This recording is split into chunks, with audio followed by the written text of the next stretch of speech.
Come on, get up, acolyte. There you are. Good. Good. Try and shake off the death from your bones. You haven't been dead that long, but just long enough for everything to go cold. And us transporting your corpse here to Icecrown certainly hasn't helped that. Don't worry. You'll get what feeling you can back in a short while, but unfortunately not every sensation you felt when you were alive will return. The Lich King has resurrected you, rekindled that cold spark of life in your once hollow form. But that doesn't mean you are truly alive. Dark magic's considered taboo by most magic scholars, so won't animate you now. Animate all of us, as a matter of fact. Yes, you see them now as your eyes begin to adjust and remember how to function. Our fellow knights, as well as their undead servants, all raised in service of one Lich King or another, and dedicated to doing what the living cannot. It is a heavy burden, but one that someone must carry.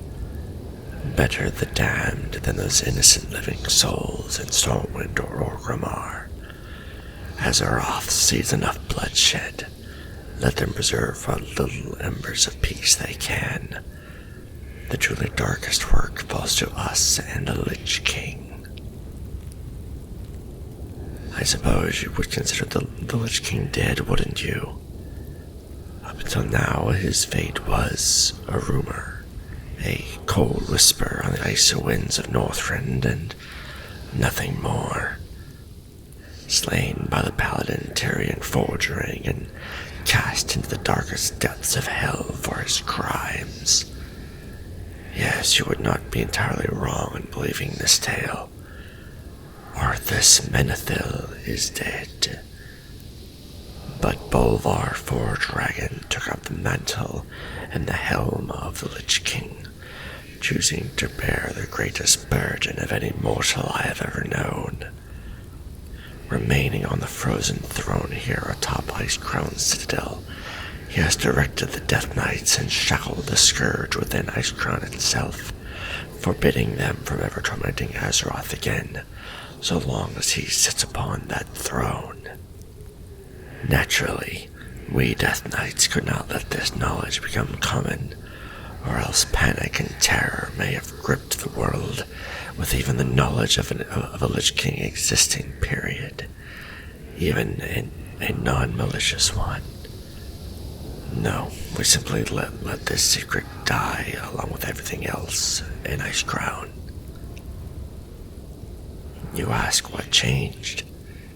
Well, the Lich King has recently sensed something great and dark approaching, like a storm racing towards us, and he fears we are underprepared to meet it.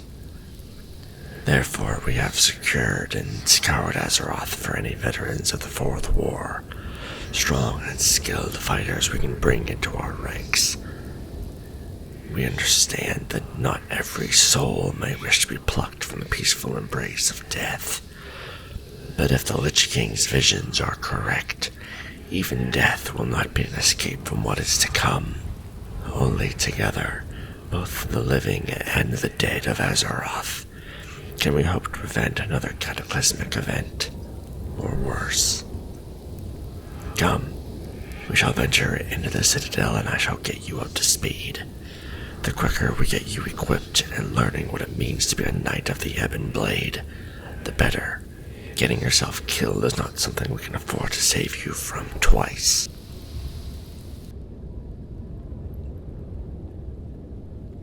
This is the main atrium of the Citadel, featuring both the teleportation rune up to the frozen throne, as well as the numerous wings upon which we train and research our craft.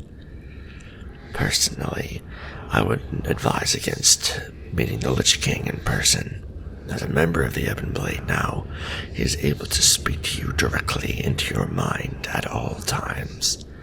Should he need you, trust me, you will know. Branching off to the left from the main atrium is the Plague Works quarter of the Citadel, where abominations, undead constructs, and life-choking poisons are forged and experimented on the regular. The original professor who oversaw such experiments and atrocities during the time of the Scourge was put down along with Arthas himself, but we have had more conservative researchers employed there recently, pushing the boundaries of necromantic magic. The better we can construct to use against our foes, of course. Directly to the north, past the teleportation rune, is the Crimson Halls. While we might have had a view of its original owner still residing with us just recently, the Sand Lane elves decided to ally themselves with the Horde during the Fourth War, and got themselves promptly obliterated because of it. If any survived, we have yet to locate them. But to be perfectly honest with you, Acolyte, I do not believe that the Lich King has any true desire to bring them back into the fold of the Ebon Blade. Lord Thorval and his disciples of blood magic will put the halls to proper use. Wielding the life force of our foes to sustain ourselves is an ancient art tracing back far before the creation of the Sand Lane. We have no need for them. And here, finally, we have the Frostwing Halls to the east of the main atrium. This is where I and my other disciples of Frost tend to work, train, and sharpen our skills in both weaponry and polar-based magics. The great Lich Amalthazad is more than eager to share his knowledge and expand the minds of his pupils. So if you wish to learn how to properly wield the deep, cold chill of death, then this is the wing for you. We also focus on the construction and controlling of frostworms and dracoliches. Though, for a new acolyte such as yourself, I would not recommend constructing a dragon this early. We've lost many new acolytes for such hubris. As your training continues, though, you will learn all of these 3 schools of death magic. But first, we are going to focus on the core of what it means to be a Death Knight, and what it means to fight for the Ebon Blade. Here, take this. This is a Runeblade. As a Death Knight, it is more than just a weapon, just a carved piece of metal. It is an extension of yourself. The essence that animates you is further strengthened by the runes engraved onto the sword's face, and you can channel their malice towards your enemies as needed. Much like yourself, the blade itself can be temporarily animated, and its will can even aid you while swinging, adding strength or enchantments to your strikes as long as the runes have power to spare. A key component of being a Death Knight is managing the runes on your blade and the willpower needed to wield them. If exhaustion sets in, not physically, our dead bodies cannot feel exhaustion or fatigue, but mentally, and you are no longer able to direct the magic, then the weapon will not be able to make up the slack. Certain schools of Frost allow you to give yourself a temporary boost if needed, but this management and control is a far better discipline to learn than a momentary crutch.